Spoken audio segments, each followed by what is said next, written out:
Hawks win 3-2 over the Anaheim Ducks. Sorry I couldn't do a review for the last game. My editing software glitched out and caused it where I could not do a video for last game against the LA Kings, where the Hawks lost in overtime and to the Kings with 1 second remaining. But let's talk about the game that just finished up in Anaheim. To finish up the road trip in California, the Hawks went out and they played well. They worked their butts off and they got the victory. It was a 3-2 Hawks win in Anaheim. This was an interesting game. The Ducks outperformed the Hawks, frankly. The Hawks robbed this game from the hands of the Anaheim Ducks. Anaheim outshot the Hawks 41-22, outshooting the Hawks in the first period alone 19-5. Half their shots really came in the first period of play. In the second period, it was 11-13 in favor for the Ducks, and in the third, it was 6-9 in favor for the Ducks. It was not a shooting performance by the Hawks, per se, but it was their classic heavy-hitting style that worked out and worked hard. Hawks hit the Ducks 30-18. They didn't have the puck a lot in this game, but they were able to prevail and get this victory. Each team went 0 on the power play. Hawks went 0-1, and the Ducks went 0-2. Hawks had to kill off a 4-minute double minor, so it was a good PK for the Hawks. Face-off percentage 62.9% in favor for your Chicago Blackhawks to the Ducks 37.1%. This was a big game by the Hawks. They came in, worked hard, and they were able to squeak out the victory. Who also pegged it to only be the defenseman getting on the board for the Hawks tonight?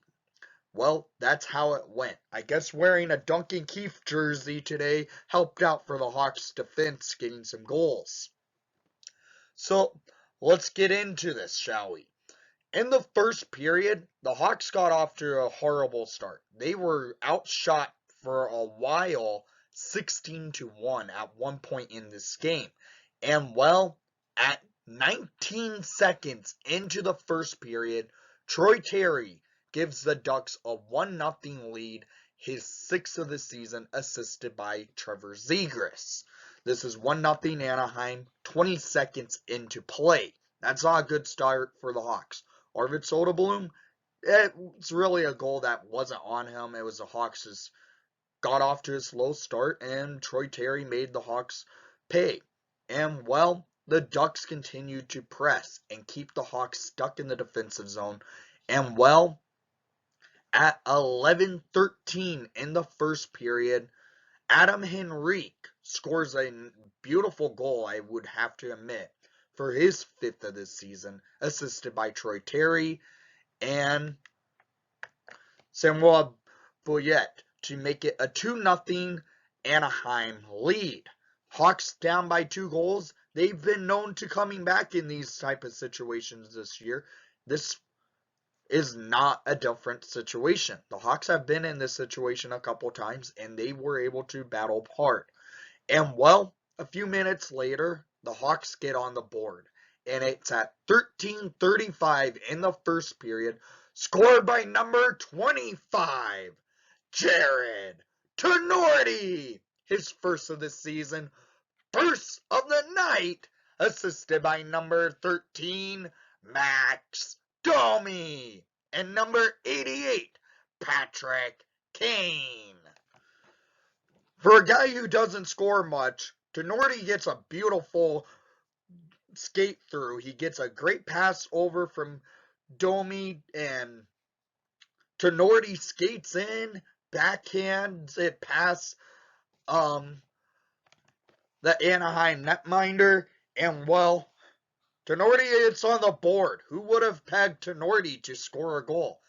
Not I. That's his third of his career, and it's his first of the night. I have to admit, this is an impressive game from Tinordi. He played well tonight, and the Hawks battled with Tinordi's presence. So we go to the second period. Hawks down by a goal. It was battle hard, and well, 4 minutes and 4 seconds into the second period, scored by number 48, Philip Roos.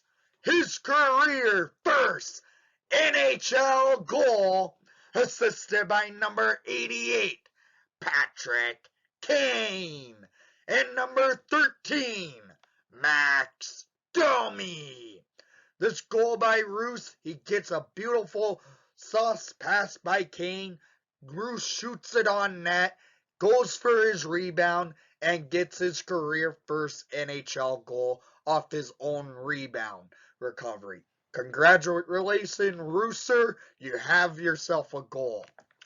And that was a great goal from Roos for his first NHL goal. The Hawks defensemen now have 2 goals on the night, and it's not the last. In the second period, it was a lot of the same in the first, but there was a lot more to it where the Hawks were able to fight hard and not allow Anaheim any strong opportunities. There were a couple opportunities, but the Hawks were able to prevail. Arvid Soderblom made a few good saves in that second period that held this game at a tie, and we go to the third period. In the third period, it was a lot of the same. Back and forth hockey. Hard hitting plays by the Hawks. Hard shooting plays by the Ducks. And, well, it takes it to the final minutes. And we get a scrum. Jonathan Toews goes after Frankie Fricciano. And then Ryan Strome goes after Toews. Jake McCabe gets sent to the box, and one other Duck gets sent to the box as well. So that scrum leads to momentum Chicago. And well, at 17-18 in the third period, scored by number 25, Jared Tinordi. His second of the night, second of the season. And it's a weird goal. This is unassisted by Tinordi, shoots it on net, goes off a couple Anaheim players, and into the net. Hawks lead 3-2. And, well, at this point, you might as well leave Tinordi out for an empty net goal opportunity to try and get himself a hat trick, shall we? Because coming into tonight, he's only recorded 2 goals in his entire NHL career. And tonight he gets 2 goals to tie his NHL total, to double it by going up for his 4th NHL career goal. This is an interesting statement to see. Tinordi gets on the board and the Hawks win this thing. Arvid had to make some big saves for the Hawks. Soderblom looked good for the Hawks in net. And, well, we get the victory. Down in the comments down below, I want to hear what your thoughts were on tonight's action. And thank you for watching the broadcast. Please leave a like and subscribe if you haven't done so already. And most of all, Jared Tinordi had 2 goals. And let's go Hawks!